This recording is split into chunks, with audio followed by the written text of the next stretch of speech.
మనలో చాలామందికి ప్రపంచంలో ఎంత జనాభా ఉందో తెలుసుకోవాలని ఆసక్తిగా ఉంటుంది. ప్రపంచ జనాభా వేల సంవత్సరాల ముందు ఎంతుంది, అది ఇప్పటికీ ఎంత అయ్యింది, రానున్న 50-100 సంవత్సరాలకి ఇంకెంత పెరగబోతుంది, అసలు ప్రపంచంలో ఇంతవరకు ఎంతమంది మనుషులు పుట్టారు, మతాల వారి ఎంతెంతమంది ఉన్నారు, ఏ మతానికి చెందని వారు ఎంతమంది ఉన్నారు, ఇలాంటి విషయాలన్నీ మనం ఈ వీడియోలో మాట్లాడుకుందాం.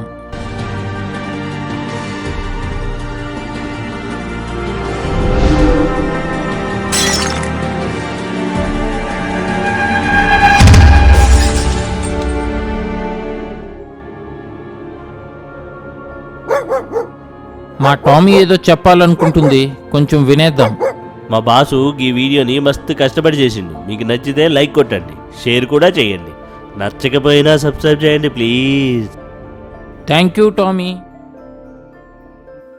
యునైటెడ్ నేషన్స్ ఆర్గనైజేషన్ లెక్కల ప్రకారం ప్రపంచ జనాభా 5000 బీసీ నాటికి 50 లక్షల మంది ఉండేవారు. 4000 బీసీ వచ్చేసరికి 20 లక్షలు పెరిగి మొత్తం 70 లక్షల మంది అయ్యారు. 3000 బీసీ వచ్చేసరికి 70 లక్షలు రెట్టింపై మొత్తం 1,40,00,000 మంది అయ్యారు. 2000 బీసీ వచ్చేసరికి సుమారు రెట్టింపై 2,70,00,000 మంది అయ్యారు. అలా పెరుగుతూ 1804వ సంవత్సరం వచ్చే నాటికి ప్రపంచ జనాభా 100 కోట్లకి చేరుకుంది.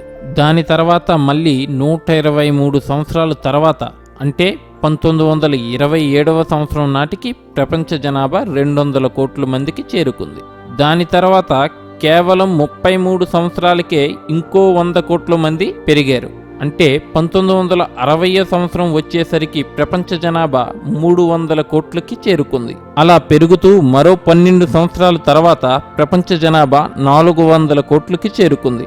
దాని తర్వాత మరో 12 సంవత్సరాల తర్వాత అంటే 1987వ సంవత్సరం నాటికి ప్రపంచ జనాభా 500 కోట్లకి చేరుకుంది. అలా 1974వ సంవత్సరం నుంచి ప్రతి 12 సంవత్సరాలకి 100 కోట్ల చొప్పున పెరుగుతూ ఇప్పటికీ అంటే 2016వ సంవత్సరం నాటికి ప్రపంచ జనాభా లెక్క సుమారు 750 కోట్ల మందికి చేరుకుంది. ఇప్పటి వరకు పెరుగుతూ వచ్చిన జనాభా లెక్కలు ఉపయోగించుకొని యునైటెడ్ నేషన్స్ ఆర్గనైజేషన్ ఫోర్కాస్ట్ చేసిన దాని ప్రకారం ప్రపంచ జనాభా 2056వ సంవత్సరం నాటికి 1000 కోట్ల మందికి చేరుకుంటుంది. 2100వ సంవత్సరం నాటికి సుమారు 1100 కోట్ల మందికి చేరుతుందని అంచనా. మనము ఇప్పటి వరకు చూసిన లెక్కల ప్రకారం గత 100 సంవత్సరాల్లోనే సుమారు 600 కోట్ల మంది జనాభా పెరిగారు. ఇదంతా విన్నాక మీకు సందేహం వచ్చి ఉండవచ్చు, అసలు ప్రపంచంలో ఇప్పటి వరకు ఎంతమంది పుట్టారు? సర్వేలు ఎస్టిమేషన్స్ ప్రకారం 4500 కోట్ల నుంచి 12500 కోట్ల మంది పుట్టి ఉంటారని అంచనా. కానీ అందులో ఎక్కువ శాతం సర్వేలు 9000 కోట్ల నుంచి 11,000 కోట్లు వరకు పుట్టి ఉంటారని చెప్పాయి. యునైటెడ్ నేషన్స్ ఆర్గనైజేషన్ ఎస్టిమేషన్ ప్రకారం 10,600 కోట్ల మంది మనుషులు ఇప్పటిదాకా పుట్టారని, అందులో ఇప్పటికీ 6% మంది బతికున్నారని ప్రపంచ జనాభా లెక్కలు చెప్తున్నాయి.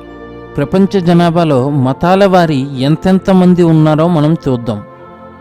ప్రపంచ జనాభాలో 31% క్రిస్టియన్స్ ఉన్నారు. అంటే సుమారుగా 217 కోట్ల 30 లక్షల మంది క్రిస్టియన్స్ ఉన్నారన్నమాట. వీరిలో 27% మంది 15 సంవత్సరాల ఏజ్ గ్రూప్ వారని, 60% మంది 15 నుంచి 59 సంవత్సరాల ఏజ్ గ్రూప్లోని వారని, మిగిలిన 14% మంది 60 సంవత్సరాలు దాటిన వారు ఉన్నారు. ప్రపంచ జనాభాలో 23% మంది ముస్లిమ్స్ ఉన్నారు. అంటే సుమారుగా 159 కోట్ల 90 లక్షల మంది ముస్లిమ్స్ ఉన్నారన్నమాట. వీరిలో 34% మంది 15 సంవత్సరాల ఏజ్ గ్రూప్ వారిని, 60% మంది 15 సంవత్సరాల నుంచి 59 సంవత్సరాలు ఏజ్ గ్రూప్ వారని, మిగిలిన 7% మంది 60 సంవత్సరాలు దాటిన వారు ఉన్నారు. ప్రపంచ జనాభాలో 15% మంది హిందూస్ ఉన్నారు. అంటే సుమారుగా 100 కోట్ల 33 లక్షల మంది హిందువులు ఉన్నారన్నమాట. ఇందులో 94% మంది హిందూస్ భారతదేశంలోనే ఉన్నారు. హిందూ జనాభాలో 30% మంది 15 సంవత్సరాల ఏజ్ గ్రూప్ వాళ్ళని, 62% మంది 15 నుంచి 59 సంవత్సరాల ఏజ్ గ్రూప్ వాళ్ళని, మిగిలిన 8% మంది 60 సంవత్సరాలు దాటిన వాళ్ళు ఉన్నారు. ప్రపంచ జనాభాలో 7% మంది బుద్ధిస్ట్ మతం చెందిన వారు ఉన్నారు. అంటే సుమారుగా 48,75,00,000 మంది బుద్ధిస్టులు ఉన్నారన్నమాట. ఇందులో సగం మంది బుద్ధిస్టులు చైనాలోనే ఉన్నారు. వీరిలో 20% మంది 15 సంవత్సరాల ఏజ్ గ్రూప్ లోని వారని, 65% మంది 15 నుంచి 59 సంవత్సరాల ఏజ్ గ్రూప్ వారని, మిగిలిన 15% మంది 60 సంవత్సరాలు దాటిన వారు ఉన్నారు.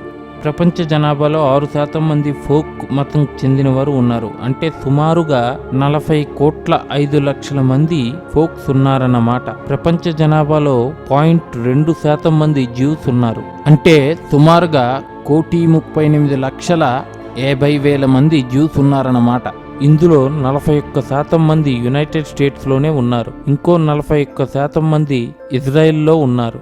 ప్రపంచ జనాభాలో 1% మంది మిగతా మతాలకు చెందిన వారు ఉన్నారు. వీటిలోనే జైనిజం, సిక్కిజం కూడా ఉన్నాయి. అంటే సుమారుగా 7 కోట్ల మంది వేరే మతాలకు చెందిన వారు ఉన్నారు.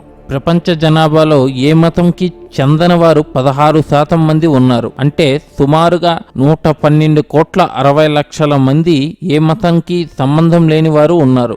వీరిలో 20% మంది యునైటెడ్ స్టేట్స్లోనే ఉన్నారు. ఇలా అన్ని మతాలు కలుపుకొని పోతే ప్రపంచ జనాభాలో 27% మంది 15 సంవత్సరాల ఏజ్ గ్రూప్ లోని వారు ఉన్నారు. 62% మంది 15 సంవత్సరాల నుంచి 59 సంవత్సరాలు ఏజ్ గ్రూప్ లోని వారు ఉన్నారు. కేవలం 11% మంది 60 సంవత్సరాలు దాటిన వారు ఉన్నారు.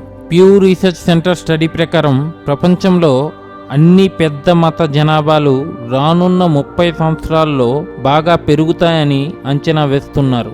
మొదటగా ఇస్లాం మతం త్వరగా చాలా ఎక్కువగా పెరుగుతుందని ఫోర్కాస్ట్ చేస్తున్నారు. 2050 సంవత్సరంకి క్రిస్టియానిటీయే ఎక్కువ శాతం ఉన్న మతంగా ఉంటుంది. కానీ 2070 సంవత్సరం చేరినప్పటికీ ఇస్లాం మతమే పెద్ద మతంగా అవతరిస్తుందని ఫోర్కాస్ట్ చేస్తున్నారు. బర్త్ రేట్ చైనాలో, జపాన్లో తక్కువ ఉండటం వలన బుద్ధిస్ట్ మతం చెందిన వారు పెరుగుదల కొంచెం తగ్గుతుంది. కానీ ఇప్పటి వరకు ఉన్న బుద్ధిస్ట్ మత శాతం మాత్రం స్టేబుల్గా ఉంటుందని ఫోర్కాస్ట్ చేస్తున్నారు. ఇప్పుడు పాపులేషన్ కాంటినెంటల్ వారీగా తెలుసుకుందాం. మొదటగా ఆసియా కాంటినెంట్. ఇక్కడ సుమారుగా 445 కోట్ల మంది జనాభా ఉన్నారు. అంటే ప్రపంచంలో సుమారుగా 60% మంది జనాభా ఈ కాంటినెంట్ లోనే ఉన్నారు. రెండవది ఆఫ్రికా కాంటినెంట్. ఇక్కడ సుమారుగా 122,50,00,000 మంది జనాభా ఉన్నారు. అంటే ప్రపంచంలో సుమారుగా 15 నుంచి 16% మంది జనాభా ఆఫ్రికాలోనే ఉన్నారు. మూడవది యూరోప్ కాంటినెంట్. ఇక్కడ సుమారుగా 70,40,00,000 మంది జనాభా ఉన్నారు. అంటే ప్రపంచంలో 9 నుంచి 10% జనాభా యూరోప్ కాంటినెంట్ లోనే ఉన్నారు. నాలుగవది నార్త్ అమెరికా. ఇక్కడ సుమారుగా 50,90,00,000 జనాభా ఉన్నారు. అంటే ప్రపంచంలో సుమారుగా 7 నుంచి 8% మంది జనాభా ఈ నార్త్ అమెరికాలోనే ఉన్నారు. ఐదవది సౌత్ అమెరికా. ఇక్కడ సుమారుగా 42,30,00,000 మంది జనాభా ఉన్నారు. అంటే ప్రపంచంలో సుమారుగా 4 నుంచి 5% మంది జనాభా సౌత్ అమెరికాలోనే ఉన్నారు. ఆరవది ఆస్ట్రేలియా. ఇక్కడ సుమారుగా 2,50,00,000 మంది జనాభా ఉన్నారు. అంటే ప్రపంచంలో కేవలం 0.33% మంది జనాభా ఈ కాంటినెంట్ లో ఉన్నారు. ఏడవది అంటార్కిటికా. ఇక్కడ పెర్మనెంట్ గా ఒక్కరు కూడా ఉండరు. ఇక్కడికి కొంతమంది మనుషులు రీసెర్చ్ కోసం వస్తుంటారు. అలా రీసెర్చర్స్ ఇక్కడ ఉండే సంఖ్య వేళ్లలో ఉంటుంది.